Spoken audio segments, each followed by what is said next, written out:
पूर्व deputy CM Sachin Pilot Ajmer दौरे पर रहे। अशोक उद्यान में कांग्रेस कार्यकर्ताओं ने पायलट का स्वागत किया और इस मौके पर पीसीसी उपाध्यक्ष नसीम अख्तर इंसाफ, विजय जैन सहित कई कांग्रेस पदाधिकारी मौजूद रहे। पायलट अजमेर में कांग्रेस नेता हेमंत भाटी के पुत्र के विवाह में शिरकत करने आए हैं और इस मौके पर पायलट ने केंद्र सरकार पर बढ़ते पेट्रोल डीजल के दामों को लेकर निशाना साधा। वहीं संगठन में रिक्त पदों को जल्द भरने की बात कही। पायलट ने कहा कि 2023 में कांग्रेस बहुमत से सरकार बनाएगी।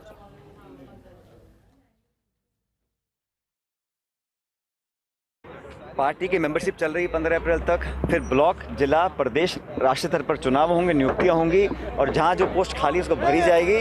जैसे मैंने कल भी कहा था, हमारे प्रदेश अध्यक्ष दौरा कर रहे हैं, अलग अलग जिलों में जा रहे हैं, लोगों को प्रेरित कर रहे हैं, ट्रेनिंग कैंप्स लग रहे हैं, मेंबरशिप हमारी हो रही है। अभी हमारे पास हफ्ता भर का समय और है और मेंबर्स बनाएंगे। संगठन का ढांचा पूरा तैयार है और आने वाले सब चुनौतियों का सामना करने के लिए हमारे सब लोग तैयार हैं। मैं ऐसा मानता हूँ कि राजस्थान या देश का कोई हिस्सा हो, जहाँ पर भी हिंसा होती है या कोई भी व्यक्ति कानून को अपने हाथ में लेता है, उसकी निष्पक्ष जांच होनी चाहिए और सख्त कार्रवाई होनी चाहिए। मैं समझता हूं कि सभ्य समाज में इस प्रकार की हिंसा का कोई स्थान नहीं है। कोई किसी पार्टी, किसी धर्म, किसी जाति, किसी समुदाय का हो, लेकिन ये देश आगे बढ़ेगा तब जब अमन, चैन, शांति रहे। और अगर कोई ऐसा व्यक्ति है या कोई ऐसा पृष्ठभूमि वाला कोई संगठन या दल जिसने कभी अशांति फैलाने की कोशिश की हो, उस पर सख्त कार्रवाई करनी चाहिए।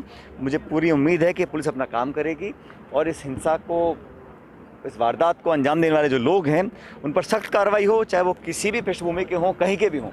और ये शांति प्रिय प्रदेश है, हमारा जिला बहुत शांति प्रिय है करौली। वहाँ पर इस प्रकार की घटना होना बड़ा दुख वाला है और बड़ा निंदनीय है। जो भी दोषी हो, जिसने भी इस प्रकार की घटना को अंजाम देने की कोशिश की हो, उस पर सख्त कार्रवाई करनी चाहिए। प्रहार तो हमें करना चाहिए महंगाई के ऊपर, प्रहार हमें करना चाहिए ऐसी हिंसा करने वाले लोगों के ऊपर, ऐसी हिंसक वारदातों को जो पोषित करती है उस सोच के ऊपर प्रहार करना चाहिए। और हमें प्रहार करना चाहिए ऐसे लोगों को जो देश को तोड़ना चाहते हैं। और हम लोग हर कीमत चुकाने को तैयार हैं समाज और देश को एक रखने के लिए।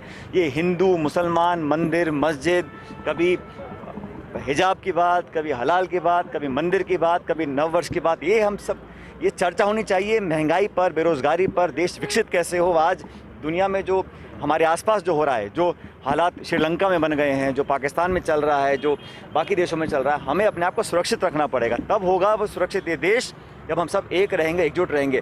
मैं तो हमेशा से कहता आया हूँ और फिर दोहरा रहा हूँ कि जो नियुक्तियाँ सरकार कर रही है, पहले ऐसा देखने में आया था कि पॉलिटिकल वर्कर से ज़्यादा जो हमारे अधिकारी या जो प्रशासन के लोग थे उनको काफ़ी जगह दी गई थी, लेकिन अब कुछ उसमें अनुपात में बेहतर करने का प्रयास किया गया है। और अखिल भारतीय कांग्रेस कमेटी ने जो कदम उठाए हैं, सही दिशा में सही कदम उठाए जा रहे हैं। और मैं बार बार कहता हूं कि जो 30 साल की परंपरा है, परिपाटी है राजस्थान के अंदर कि एक बार सरकार भाजपा की बनेगी, एक बार कांग्रेस की बनेगी, इस परिपाटी को तोड़ने के लिए हम लोग संकल्पबद्ध हैं।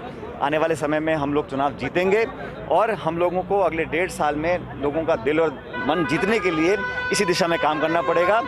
और ऐसा नहीं है कि ये संभव नहीं है, 30 साल से नहीं हो पाए, लेकिन इस बार मुझे लग रहा है कि हम लोग अगर सही कदम उठाएंगे तो सरकार दोबारा कांग्रेस की बनेगी।